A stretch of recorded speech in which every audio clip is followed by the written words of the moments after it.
नमस्कार किसान भाइयों। धान की नर्सरी बिजाई का समय किसान भाइयों नज़दीक आ रहा है। हर वर्ष एक ही समस्या किसानों की रहती है कि धान की नर्सरी हरी भरी सेहतमंद व समय से नर्सरी तैयार नहीं हो पाती है।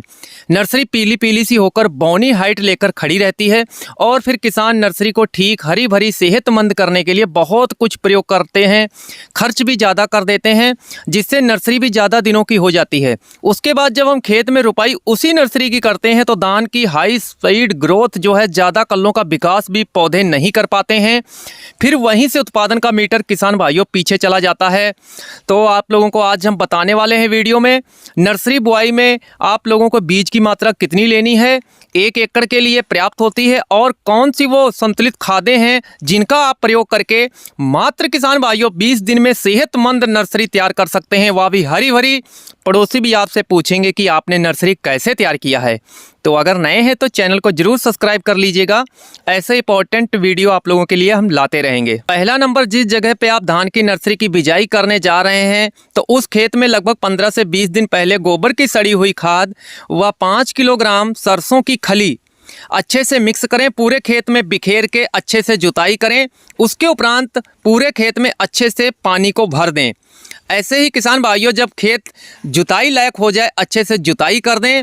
इससे क्या है किसान भाइयों, जो बेनिफिट मिलने वाले हैं, पहला नंबर, जितने भी खरपतवार के बीज होंगे वह सभी बीज जो हैं जर्मिनेट हो जाएंगे। दूसरा पॉइंट जो है, नर्सरी वाली जगह खेत ऐसा लेवल होना चाहिए, एक समान पानी का लेवल होना चाहिए और पानी का निकास भी सही से हो। जब भी हम नर्सरी से पानी को बाहर निकालें मेड़ काट कर, तो पूरे खेत का एक साथ पानी बाहर निकलना चाहिए, कहीं पर भी पानी खड़ा नहीं होना चाहिए। किसान भाइयों, नर्सरी बिजाई के समय जब खेत हम तैयार करते हैं तो पानी भरकर खेत की जुताई टॉप की करें। आप लोग गारा रपटी जिसको कहते हैं, हैरो या रोटावेटर से खूब अच्छे से खेत की जुताई कर दें। बिजाई बीज की जब पानी अच्छे से खेत की जुताई करने के बाद में जब पानी ठंडा हो, नितर जाए, तभी खेत में बीज का छिट्टा लगाना चाहिए, सुबह या शाम के समय। अब बात आती है संतुलित खादों का प्रयोग। किसान भाइयों, नर्सरी में बहुत ज़रूरी है। डीएपी खाद धान की नर्सरी में आप लोगों को मैं रिकमेंड नहीं करता हूं। फास्फोरस खाद देने के लिए एसएसपी खाद यानी सिंगल सुपर फास्फेट खाद का उपयोग करें। ओरिजिनल होनी चाहिए किसान भाइयों। नर्सरी में इस खाद के जो हैं किसान भाइयों, सल्फर प्लस कैल्शियम तत्व के साथ साथ फास्फोरस उपलब्ध होता है। एसएसपी खाद ज़मीन को मुलायम भुरभुरा बनाता है, हवादार भी बनाता है, प्लस किसान भाइयों खुराकी तत्व जैसे सल्फर कैल्शियम साथ में मिल जाते हैं। फास्फोरस खाद के साथ में आप लोगों को जिंक मिलाकर कभी भी प्रयोग नहीं किसान भाइयों करना है।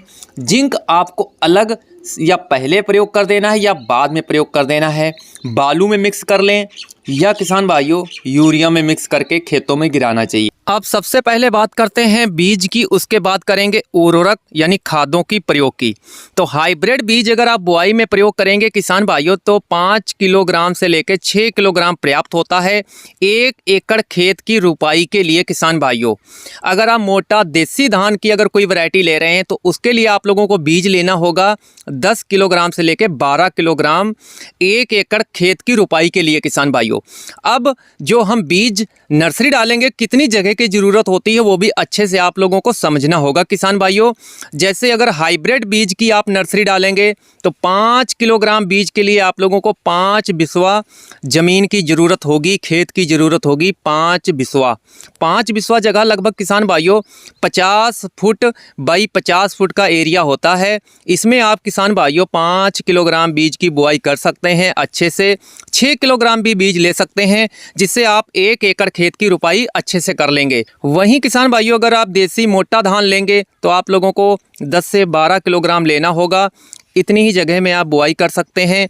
1 एकड़ खेत के लिए आप लोगों के लिए पर्याप्त होगा। अब आप लोगों को जो संतुलित खादों का प्रयोग करना है वो भी अच्छे से नोट करें किसान भाइयों। जैसे मैं वीडियो में पहले बता चुका हूं, सिंगल सुपर फास्फेट अगर ओरिजिनल पक्के बिल पर मिल रही है 10 किलोग्राम आप लोगों को single super phosphate, 3 kilogram urea, potash की मात्रा आप 2.5 किलोग्राम ले सकते हैं, और जिंक जो आप लोगों को ले सकते हैं 33% की 1 किलोग्राम। यह मैंने आप लोगों को जो है 5 बिस्वा के लिए बताई है, यानी 1 एकड़ खेत की रुपाई के लिए जो जगह आपकी होगी इतनी खादों का प्रयोग कर सकते हैं नर्सरी में। आपको ध्यान रखना है जो जिंक है, जिंक आप बालू ले लें 4 से 5 किलोग्राम उसमें अच्छे से मिक्स करें और जिंक को सबसे पहले खेत में छींटा लगा दें। जिंक को किसी भी खाद के साथ आप लोगों को प्रयोग नहीं करना है। जो खादें हैं किसान भाइयों, जब आप खेत की तैयारी करते हैं पानी भर के, उसी वक्त आप अच्छे से डाल के मिक्स कर दें। और किसान भाइयों, बीज की बुआई आप लोगों को कब करनी है, शाम के समय या सुबह के समय, पानी गर्म नहीं होना चाहिए। और किसान भाइयों, अगर आप कमेंट करेंगे तो हम जो बीज है कैसे तैयार कर सकते हैं, जमाव अच्छा कैसे कर सकते हैं, वह भी मैं वीडियो में बता दूंगा आने वाले। इस वीडियो को अगर अच्छा लगा होगा तो और किसानों तक जरूर शेयर कीजिएगा। धन्यवाद। जय हिंद।